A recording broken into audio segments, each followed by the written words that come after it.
Thinking about how my daughter Lily held my hand in the hospital bed, promising pancakes after surgery. I still wonder why my mother seems so calm. Don't you think that's odd? Mommy, you better wake up after surgery, my daughter whispered, holding my hand beside the hospital bed. I laughed and promised her pancakes the next morning. My mother stood near the window, smiling softly, but when I looked up, she was already texting someone from social services. When she noticed me watching, she quickly locked her phone and said, "Just handling paperwork, sweetheart." Something about the way she said it made my stomach tighten right before the nurses rolled me toward surgery. The last thing I remember before the anesthesia pulled me under was my daughter running beside the hospital bed saying, "Don't forget the chocolate chips on the pancakes." I smiled at her while my mother gently held her shoulders back from the moving stretcher. To everyone around us, she looked like the perfect grandmother. Calm. Responsible. Protective. That was exactly why I trusted her. Before we continue with this video, please like, subscribe, and turn on the notification bell for updates. My mom had been helping me for months after my health started getting worse. Between the hospital visits, the bills, and trying to keep life normal for my daughter, I honestly didn't know how I would have survived without her.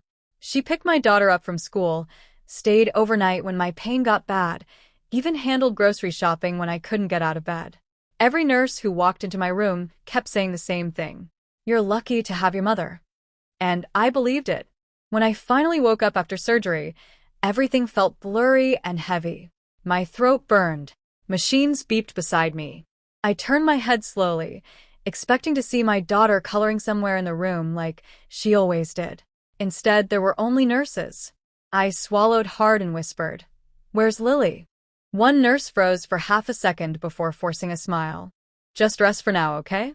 That answer hit me wrong immediately. I tried sitting up despite the pain shooting through my stomach. "Where's my daughter?" Another nurse walked in quickly after hearing my voice rise. Nobody would look directly at me. One of them adjusted my forehead just to avoid answering. Then I noticed it. My mother's purse was gone.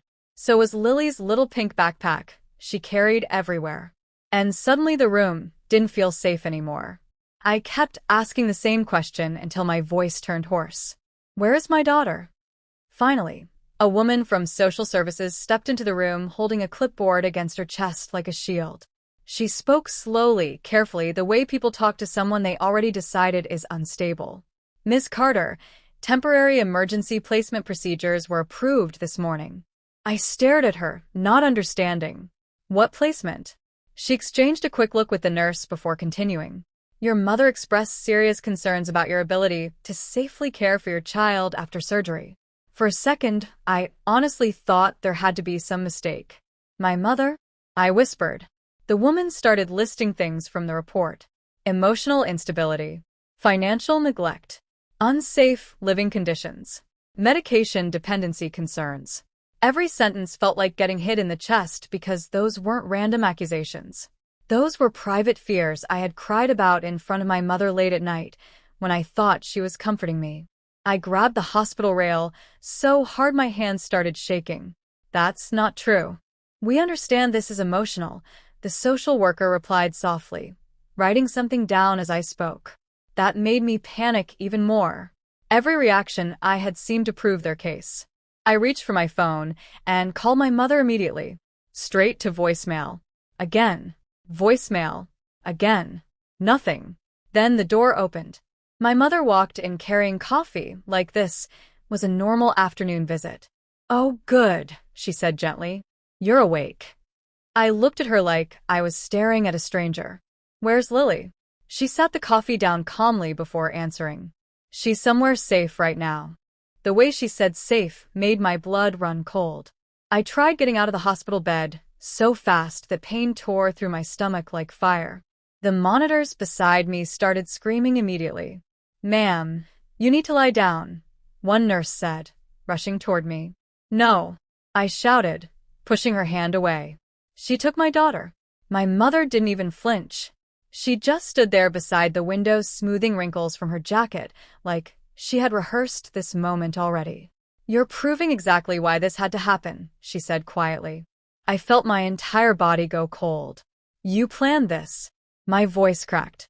While I was in surgery, her expression barely changed. Lily needs stability. You've been falling apart for months. I couldn't even process hearing my own mother talk about me like I was some dangerous stranger.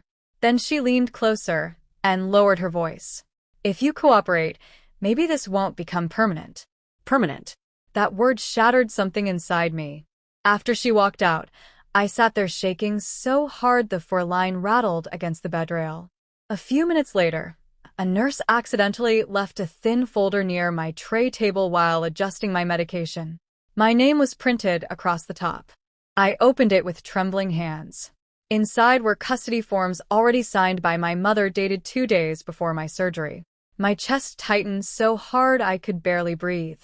Then I saw one final page clipped underneath.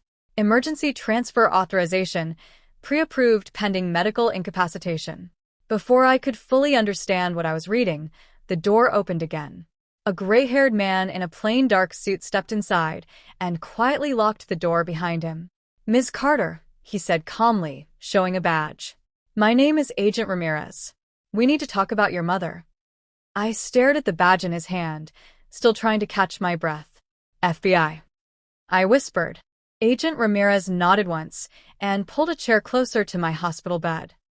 Seeing those custody forms already signed before my surgery, was that the moment everything was planned? Long before I even woke up. Don't you think? Unlike everyone else that day, he looked directly at me when he spoke.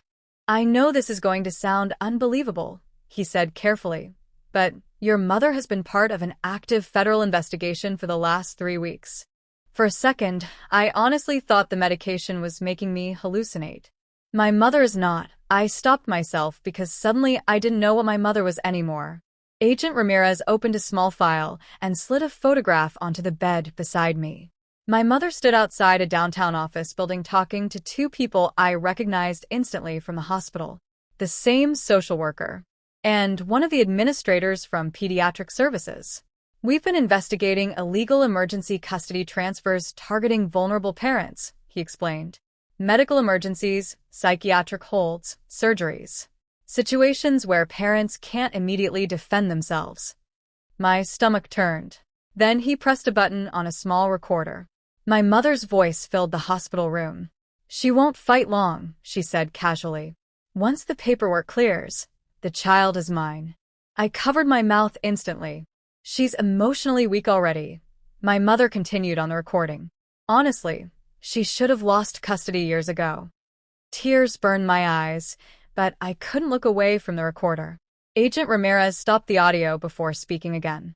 "She accepted money for helping identify vulnerable cases," he said quietly. "And your surgery was arranged as the opportunity." I felt completely hollow. Not angry, not screaming, just empty. Then Agent Ramirez looked back toward the locked hospital door and said the sentence that made everything even worse. "Your daughter was already scheduled to be transferred out of state tonight." Some stories don't end when the truth comes out. They stay with you quietly afterwards, making you wonder how well you really know the people closest to you. Don't you think?